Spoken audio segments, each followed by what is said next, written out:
Welcome back, friends.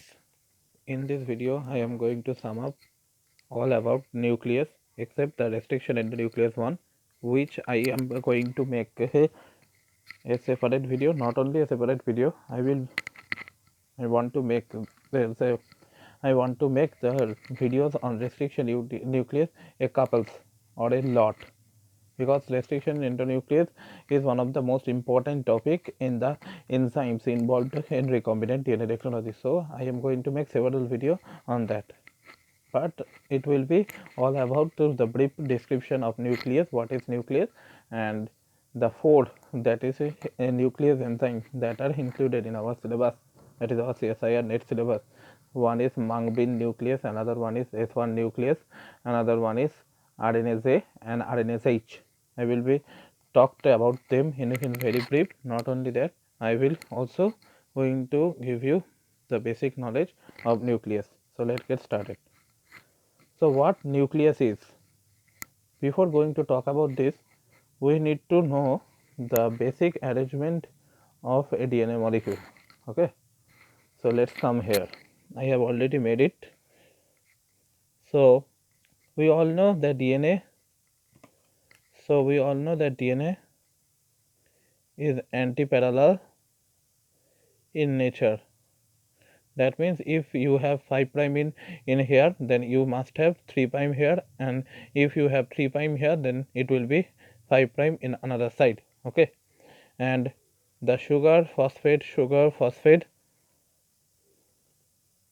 will make the backbone. That is why we call them as sugar phosphate backbone, where phosphate will provide the negative charge and acidic nature. Okay, and here our nuclear nitrogen base, that means our adenine, thymine, guanine, cytosine will be attached with our sugars, right? If it is A, then here will be T. Okay, and if the adenine and will interact with thymine via 2 hydrogen bond, and similarly if here is G, then on the other hand we have C, and it will be interact with each other with 3 hydrogen bond.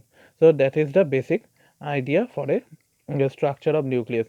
That means sugar phosphate will provide the backbone, among them phosphate will give us the negative and acidic nature, and our nitrogen base will act as a ladder steps in the ladder, and it will be attached with our sugar. Okay, so nucleus, what nucleus is now? So nucleus are simply the enzymes that have the ability to break the phosphodiester bond, no matter where the phosphodiester bond is located. It can be the phosphodiester bond that is located at the end, or can be internal phosphodiester bond. By doing this, nucleus have the ability to remove a nucleotide. Now I hope, as you are watching recombinant DNA technology, so I know that you have a basic idea of what nucleotide is. So nitrogen base plus sugar is called nucleoside, and nitrogen base plus sugar plus phosphate is referred to as nucleotide. That means nucleus gonna remove a nitrogen base, a sugar and phosphate, okay, by simply degrading the phosphodiester bond. So as I have written, enzyme that degrade nucleic acid by simply breaking the phosphodiester bond that link one nucleotide to the next are called as nucleus. Okay, now we are going to classify nucleus in a very simple way. So nucleus can be classified as DNAs and RNAs. If the particular nucleus have the ability to attack on DNA, then we will call it as DNAs. If they attack on RNA, then we will call it RNAs. Now I hope you all know that in case of RNAs, the nitrogen bases will be adenine, guanine, cytosine, and in place of thymine, RNA have uracil, right? So now let's move. And another classification of nucleus is, some nucleus have the ability to break only single stranded nucleic acid, and another will be double stranded nucleic acid, and some nucleus have the ability to break both by simply digesting the phosphodiester bond.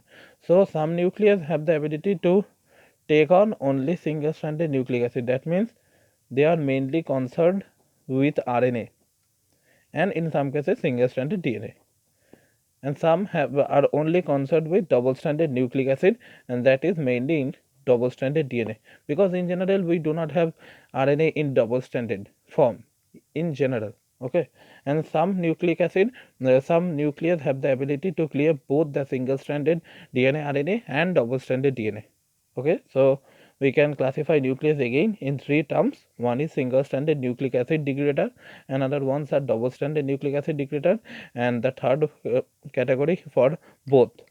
Okay, now we are going to talk about the main classification of nucleus, that is exonuclease or endonuclease. Now let's come here.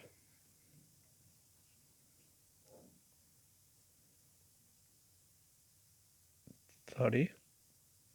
Okay, so it will be something like that, and with sugar we have our nitrogen bases.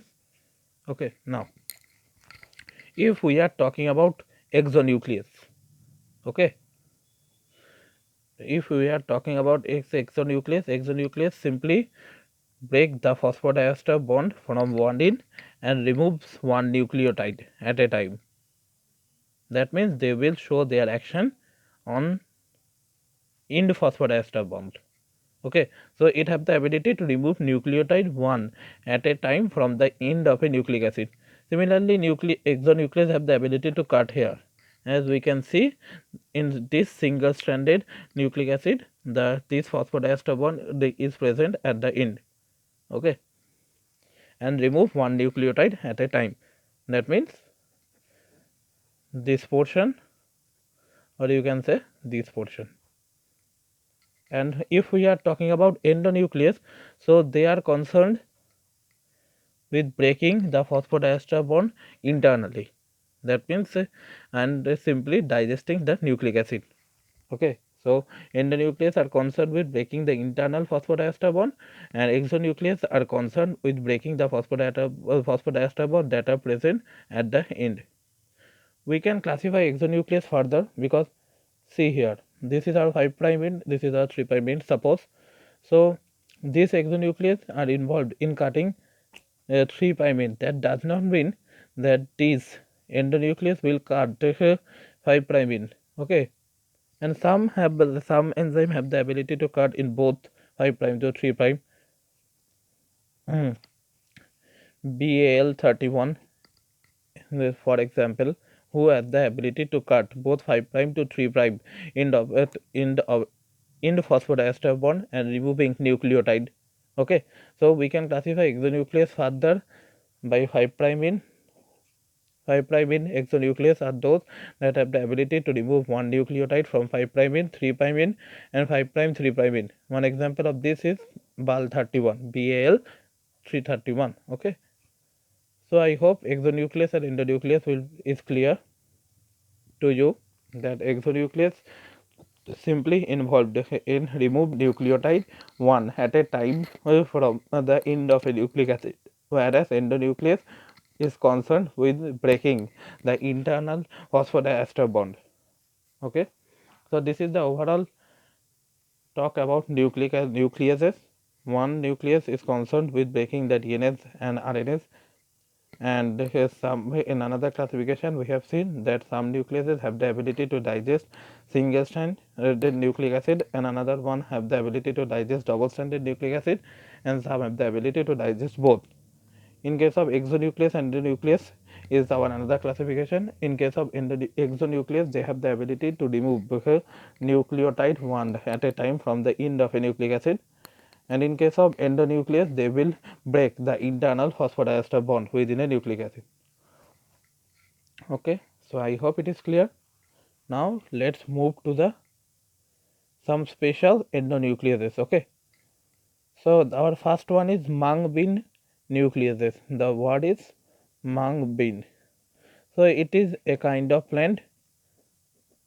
From its sprout we have purified our Mung nucleases. Okay, so this Mung nucleus is simply endonuclease that have the ability to digest single stranded nucleic acid, no matter it is RNA or DNA. Okay, So that means they are concerned with single stranded nucleic acid digestion. That is why they are called single stranded nucleic acid degrader, and they require Zn2 plus ion for catalytic or their catalytic activity. This is the important thing, that they require Zn2 plus ion for catalytic activity. Now let's move to the second endonuclease, that is S1 nucleus. They are purified from Aspergillus oryzae. I hope you already heard about this species. Now let's talk about what they do. S1 nucleus is simply a endonucleus that have the similar activity like Mung nucleus, but they have a special activity that they have the ability to cleave a strand that have a nick on the complementary strand. Suppose we all know what nick is. So suppose this is the complementary strand where nick is located. So our S1 nucleus that is derived from Aspergillus oryzae, and it is a endonucleus. Not only endonuclease, it is single stranded RNA and single stranded DNA degrading endonuclease. So it have the ability to degrade this strand. Okay, now let's move. These two guys are important, RNase A and RNase H. So RNase A are endonucleases that have the ability to digest single stranded RNA at the 3' end of the pyrimidine residue. So remember one thing, RNase A is simply depicting us the reason why exonuclease is further classified into three terms, 5' in, 3' in, 5' 3' in both. So RNase A is an example of this, where RNase A are involved in digesting single stranded RNA at the 3' end of the pyrimidine residue. That means, suppose you have, let me write it in that way, sugar phosphate. So suppose it is a pyrimidine. I hope you already know what pyrimidine is. Then we can classify nitrogen base into two terms. One is purine and another one is pyrimidine. In case of purine, we have our adenine guanine, and in case of pyrimidine, we have the remaining ones, that is our thymine, cytosine. Okay. So let's proceed. So suppose here thymine is located. So after RNase digestion, this portion will be removed. RNase will cleave here. So the RNase is endonuclease that have the ability to digest single stranded RNA at the 3' end of the pyrimidine residue, and as it is a endonuclease, oh sorry, extremely sorry that I have made a mistake, that this is not an example of exonuclease, this is an example of endonuclease. Extremely sorry. So RNase A is an endonuclease that have the ability to digest single stranded RNA at the 3' end of the pyrimidine residue. Now we have talked about RNase H. This RNase H is also a endonuclease that have the ability to digest the RNA from RNA DNA intermediate or heteroduplex. So I hope you all know about RNA DNA intermediate if you have studied virology, because in case of virology we have retrovirus where we found this RNA DNA intermediate, a situation that is generated during their replication. So if you guys already learned virology, so I hope you studied about retrovirus where we have the term RNA DNA intermediate. So RNase H have the ability to digest the RNA present in RNA DNA intermediate. It is also a endonuclease. So what we have learned, that Mung nucleus we have, that is the endonuclease that have the ability to break single stranded RNA and DNA molecule, and they require Zn2 plus ion for their activity. Second one is S1 nucleus that have the abilities similar to the Mung nucleus, but it also have the ability to digest one strand that is complementary of a strand that are having nick. I think it is little bit confusing. So ability to cleave a strand opposite a nick on the complementary strand, that is S1 nucleus. And another one is RNase A, that is the endonuclease, and that have the ability to digest 3' end of the pyrimidine residue, and it will be a RNA. That means uracil containing terms. And the last one is RNase H. It is also endonuclease, and they have the ability to digest the RNA strand of RNA DNA intermediate. So I hope it is clear, and if it is, please like the video, share with your friends and subscribe the channel. Thank you.